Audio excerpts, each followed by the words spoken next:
to really And change. have a aha moment. Moment. Aha. It became cruelty free.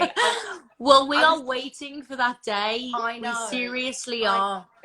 It's so how do you choose your brands then? Because I need some guidance, and I know a lot of people might do who are wanting to go cruelty free with their products. It's quite rare to find a brand that's cruelty free, vegan, organic. And what are the specifics? Can you talk us through them? Because this is alien to so many people, and as you say, so many people don't realize what they're putting on their face. Absolutely. So first of all, I think it might be useful for me to talk about the difference in the terms of what the different terms mean. So the term cruelty free relates solely to animal testing. The term vegan relates to the ingredients in the product. So a vegan product has no animal derived ingredients within the product. The two aren't mutually exclusive. So you can be cruelty free but not vegan, and you can be vegan but not cruelty free. There are many brands that are both, but it's not, it doesn't automatically mean, if you're one, it doesn't automatically mean the other. It doesn't go hand in hand. Doesn't go hand in hand. Weirdly. And then ethics have gone out the window. I know, exactly. Such double standards, I know.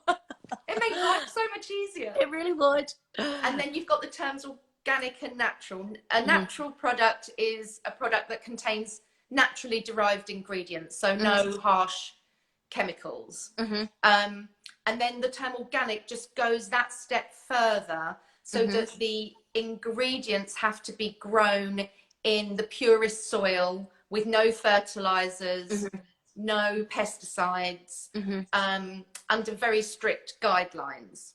Okay. So that's the sort of the difference between all of them. And a lot with the organic products, sorry to interrupt you, just touching on the organic products, do you really see a difference, and can your skin feel the difference when they are organic? I've just always had this theory within me. I don't know if it's scientifically or spiritually true, but I've always had this theory that your skin is the biggest organ in your body, on your body, and it's a natural organism. And so I think that it understands and accepts and relates to another natural ingredient. Better than chemicals and better than harsh ingredients. And you also have to understand that up to 60% of what you put on your skin topically will go into your bloodstream. So, you know, to me it makes sense if you're putting... Of course, you can have the healthiest diet in the world, but then if you're applying all sorts of products with things that are going to be damaging in the long run, then absolutely. And that's not to say that, you know, some people do have an allergy to natural ingredients. So some people might have an allergy to, you know, lavender. I've got a client that's got an allergy to geranium. So, you know, there's always going to be, you know, ups and downs in, you know, in the road. But I think that if you try and stick to, I always say, a bit like what we do with our food, if you, of course, 80% of the time, very similar. 80% of the time, you know, put as good of ingredients as you can afford onto your skin, and then 20% of the time have fun with your color and, you know, fun products. It's all about a balance. A balance helps in this situation for sure. But from a moral point of view, the cruelty-free and vegan, like ideally, that would be the, you know, the complete full circle in that sense. Absolutely. But are there many brands who are doing this nowadays? Yes, absolutely. I think that I'm seeing more and more, especially the you know, the vegan side of things, more and more coming through all the time. I mean, back in 2012, I could literally, you know, count on one hand the brands I could use. Literally. You know, so you spoiled the choice now, Justine. I know. You've got a whole kit full of them. So easy. But that's great, and that's you know, sheer hard work, I suppose, and dedication to what you believe in. Absolutely. I tell you where the difficulty is. The difficulty is with the really high-end fashion brands, because they obviously want to sell in the Chinese market. Of course. So you'll find that a lot of the stuff that I use in my kit, I do have a couple of high fashion brands which I'll tell everyone about, but the majority of brands that I use in my kit are more niche brands, because Yes. they're more interested in being ethical than they are rather than selling in the consumer in that way. I found it quite difficult myself to find, as you say, the high fashion brands who do this. It's almost impossible. There were a couple here and there.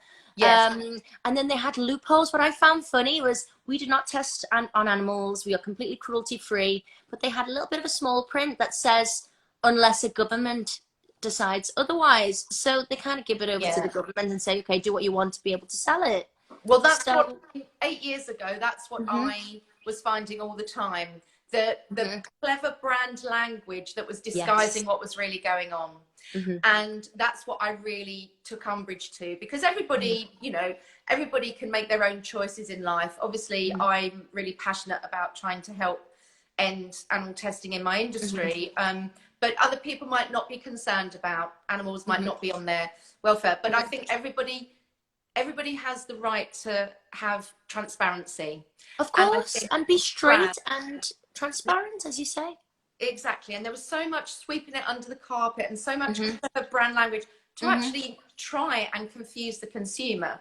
So if a brand has that at the end, they'll say, we don't test on animals, we don't pay anybody else to test on animals, we don't this, we don't this, we don't this, and then right at the end, unless required by law. By the government, by the law. And those 4 words basically mean that they either do... Well, it eradicates what they've just said.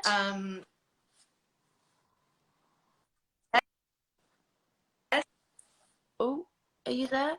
Oh, we're going all crazy. Sorry. No, we frozen. I was frozen. You were frozen. We were like, oh no. I've got the spinny wheel and I can hear my voice now. Eek.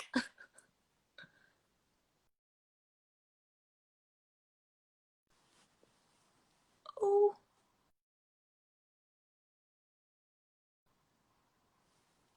Justine, are you back? Oh no.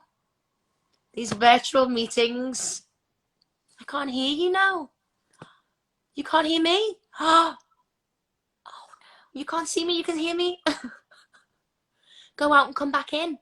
Should we come back in? Okay, we'll have to. We'll be back, guys. Bye.